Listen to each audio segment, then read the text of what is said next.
Pourquoi avez-vous l'impression que ça marche mieux avec les mecs qui vous plaisent à peine qu'avec les mecs qui vous plaisent vraiment?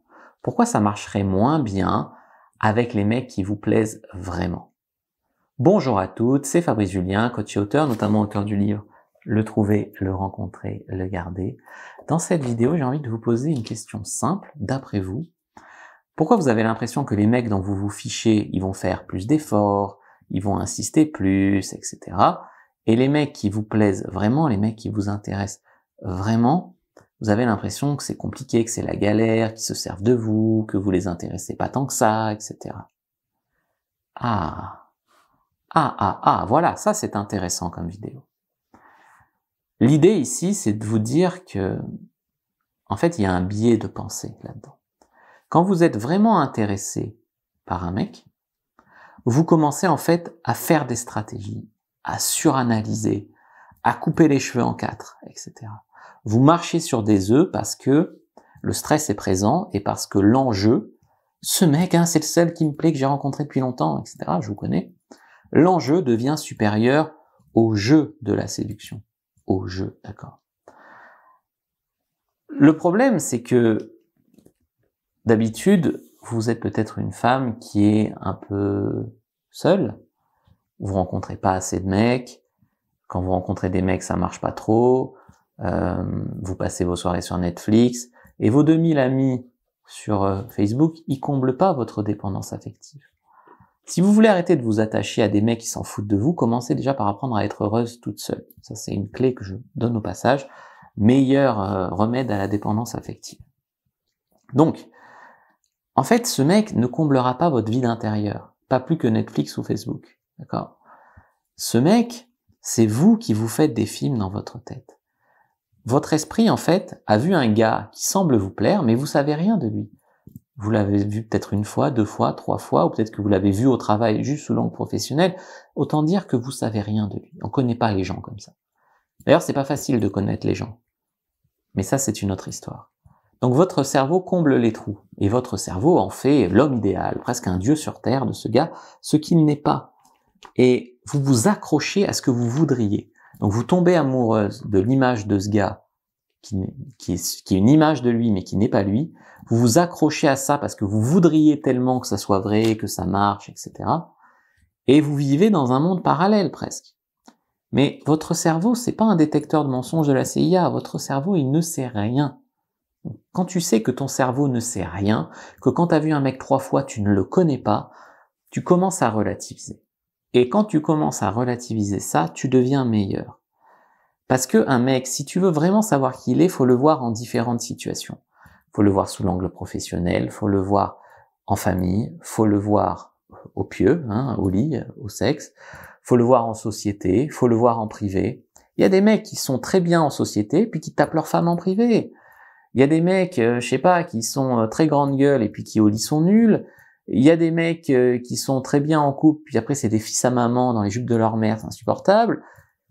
Vous ne savez rien d'un gars tant que vous l'avez pas vu sous les différents angles. Et là vous allez dire, ouais mais comment je fais pour le voir sous les différents angles avant d'être amoureuse? Ben, il faut tomber amoureuse moins vite. Et pour tomber amoureuse moins vite, faut rencontrer plus de mecs, il faut être plus exigeante, et il faut accepter de voir les red flags. Parce que j'ai eu pas mal de femmes en coaching et je sais comment ça se passe. Vous rencontrez un mec qui vous plaît au début, qui sur le papier ça pourrait le faire. Vous êtes tellement contente parce que vous avez l'impression d'être très difficile. Donc vous êtes tellement contente d'avoir trouvé un mec qui vous plaît que quand il y a un red flag, je sais pas, le mec vous ment, le mec tient pas parole, le mec peut-être est insultant ou violent, pas respectueux, ou le mec est louche, ou le mec cache des choses, voilà. Quand il y a des red flags, vous les voyez pas. Votre cerveau lui trouve des excuses. Il a fait ça, ouais, mais tu comprends, c'est parce qu'il était fatigué. Ouais, mais il est pas comme ça tout le temps. C'est ma faute. Enfin, vous lui trouvez des excuses en vérité. Parce que vous avez tellement envie que ça marche, parce que vous vous êtes pas donné assez le choix dans votre vie amoureuse de rencontre avant de vous attacher à un gars. Et ça, je suis désolé, c'est la phrase qui hérisse le poil aux plus de femmes qui me suivent, mais c'est une clé. Et dans l'Académie de la séduction, je vous apprends à rencontrer plus d'hommes, ça veut pas dire coucher avec plus d'hommes, c'est-à-dire rencontrer plus d'hommes, sans passer pour une fille facile ou quoi, dans mon Académie de la séduction, je vous apprends ça. C'est un prérequis. Parce qu'après, vous vous engagez dans des relations de merde, et il faut rattraper le coup qu'on rattrapera jamais. Et pendant ce temps, vous perdez beaucoup de temps et vous faites pas les rencontres que vous devriez faire et c'est très compliqué. Donc, acceptez de voir ces red flags.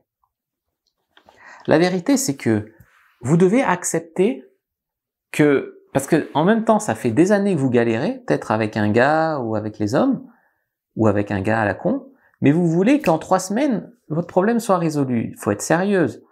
Donnez-vous 6 mois à 1 an pour faire des rencontres, pour trier les mecs que vous rencontrez et pour vous lancer dans une belle histoire. C'est comme ça. L'humain aujourd'hui, il veut tout instantanément, tout de suite, etc. Mais ça ne marche pas comme ça. Lui aussi, en plus, il va vous découvrir. Tu voyez, des fois, les femmes me disent, au début, il avait l'air super intéressé par moi, je comprends pas pourquoi maintenant il répond plus à mes textos. Mais vous, quand vous rencontrez un mec, vous savez rien de lui, donc même s'il est bien au début, vous faites connaissance, ce que vous allez découvrir peut ne pas vous plaire, ça peut vous faire changer d'avis. Ben, un homme, c'est pareil. Un homme, il vous rencontre, il vous trouve mignonne, charmante, peut-être même vous couchez ensemble, et vous couchez ou vous couchez pas, ça change rien. Après, il fait connaissance avec vous, il découvre, je sais pas, vos opinions politiques, vos opinions religieuses, ou votre relation avec votre famille, ou j'en sais rien, ou il voit même votre intérieur, j'en sais rien. Et là, il trouve des choses qui lui plaisent ou qui lui plaisent pas. C'est un thermostat, d'accord?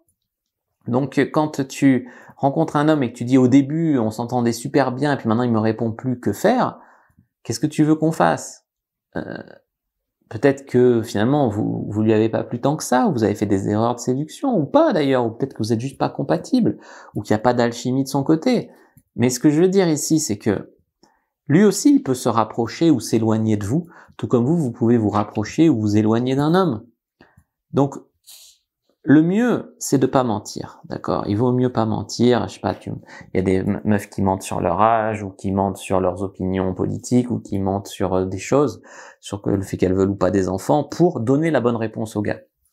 Je sais pas, admettons, tu rencontres un gars, il te dit qu'il veut des enfants, tu dis moi aussi alors que t'en veux pas, ou que t'en as déjà eu un et que t'en veux pas d'autres.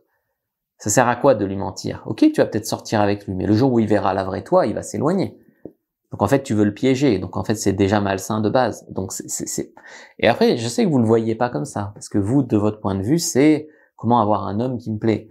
Mais l'idée, c'est pas de se piéger en fait, tu vois. Donc ça, c'est vraiment important. Vous voyez, il y a aussi une phase un peu euphorique quand on rencontre quelqu'un qui nous plaît vraiment.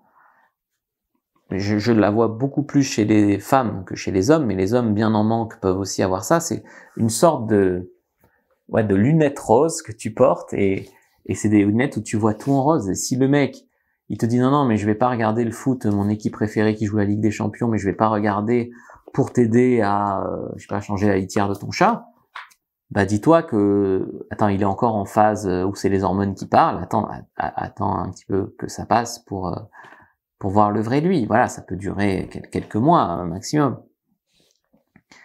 Parce que sinon, une fois les lunettes roses parties, il voit qui tu es vraiment, tu vois qui il est vraiment, et peut-être que ça marchera plus.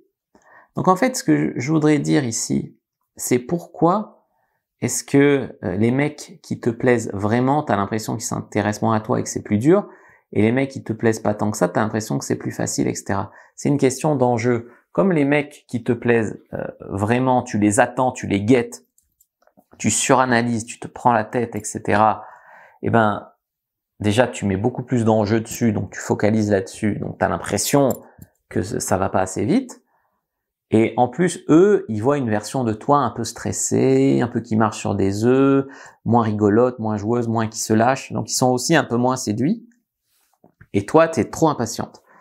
Et de l'autre côté, les mecs qui t'intéressent à peine ou pas trop, ils voient la fille qui se lâche, qui en a rien à cirer du qu'en dira-t-on, qui est elle-même, et en même temps qui est plus en jeu que dans l'enjeu, et en même temps qui est pas pressé, et c'est eux qui tombent amoureux et qui se font des films, etc. Donc la clé en vérité, c'est d'arriver à te détacher de cet enjeu, genre, il faut que j'ai l'homme de ma vie dans 3 semaines, faut arrêter. Et pour ça, il faut arrêter les conneries, il faut arrêter de dire je vais plus jamais faire l'amour avant d'avoir rencontré l'homme de ma vie. Bah oui, alors du coup t'es pressé de rencontrer l'homme de ta vie puisque tu es pressé de coucher. Ou alors je sais pas, il y a des logiques comme ça qui vont pas. Acceptez de faire des rencontres, acceptez de vous laisser un peu porter par la vie, acceptez que ça peut prendre 6 mois, même 1 an. pour rencontrer quelqu'un de bien. Et alors, c'est rien à l'échelle d'une vie. Ça fait combien de temps que vous perdez à faire n'importe quoi dans votre vie amoureuse, à vous attacher aux mauvaises personnes, à pas accepter de faire des rencontres, à mettre la barre trop haut aussi. Parce que des fois, vous avez des préjugés sur les mecs. J'ai rencontré un mec sur Mythique ou sur Adopte un mec et il a l'air super, mais il a l'air chiant, donc je vais pas le voir. S'il a l'air vraiment super, et peut-être qu'il est juste chiant par écrit, donne-lui 1 heure de ton temps autour d'un verre, ça se trouve en vérité, il est fun. C'est juste que par écrit, il est pas fun. Des fois, vous avez des critères. Moi, j'ai rencontré un mec charmant, sympa, sérieux, etc. Mais il est comptable, je sortirai jamais avec un comptable, nanana. Des fois, il faut avoir des principes un peu moins rigides, parce que j'ai remarqué que beaucoup de femmes, vous avez des principes rigides sur des choses, genre il faut qu'il fasse 1m85, il faut qu'il ait les yeux bleus, il faut qu'il fasse de la moto, il faut qu'il fasse du surf, il faut qu'il ait un diplôme de docteur, il faut. Donc vous avez des critères extrêmement rigides sur des choses, donc très peu d'hommes correspondent. Et puis vous êtes laxiste sur d'autres critères, comme il soit gentil ou il soit respectueux. Donc vous avez des critères très aigus. Alors, quand vous avez trouvé un docteur qui est grand, du coup il peut vous traiter comme une merde. Puis vous voyez, tellement c'était dur d'en trouver un qui correspondait à ces critères obsessionnels, c'était tellement dur d'en trouver un que vous lui permettez de vous traiter comme une merde de peur de le perdre. Ben non, c'est pas des critères humains, c'est pas des critères importants. Alors après, je vous dis pas de sortir avec un smicard, branleur, etc. Moi, je vous dis de lâcher un peu du lait sur les critères dits superficiels ou secondaires. Hein, c'est du bonus si le mec fait 1m85. Si l'homme de ta vie fait 1m75, c'est déjà bien. Donc lâcher un peu du lait sur les critères secondaires et être un peu plus strict sur des critères importants, comme qu'il soit gentil, qu'il soit respectueux, qu'il n'y ait pas trop de red flag, etc. Voilà. Alors c'est pas des choses faciles à entendre. C'est comme quand je dis à la plupart des femmes, tu fais pas assez de rencontres. Ça, c'est ce qu'on me dit quand. Alors j'ai rencontré cet homme il y a 5 mois, on s'est vu 2 fois. Depuis, j'arrête pas de penser à lui. Comment faire pour qu'il me rappelle? T'as rencontré un seul mec en 5 mois. Qu'est-ce que tu veux que je te dise? Il y a déjà un billet de sélection. Donc on peut voir ce qu'on peut faire pour ce gars-là, mais ton lifestyle, ton style de vie, ça va pas. Voilà. Je vous laisse un peu réfléchir là-dessus. Vidéo avec beaucoup d'enseignements à l'intérieur. N'hésitez pas à commenter, partager, liker, prendre votre guide offert 17 messages irrésistibles à envoyer à un homme dans la description de la vidéo. Moi, je vous dis à bientôt et que le dieu de la séduction soit avec vous les amis.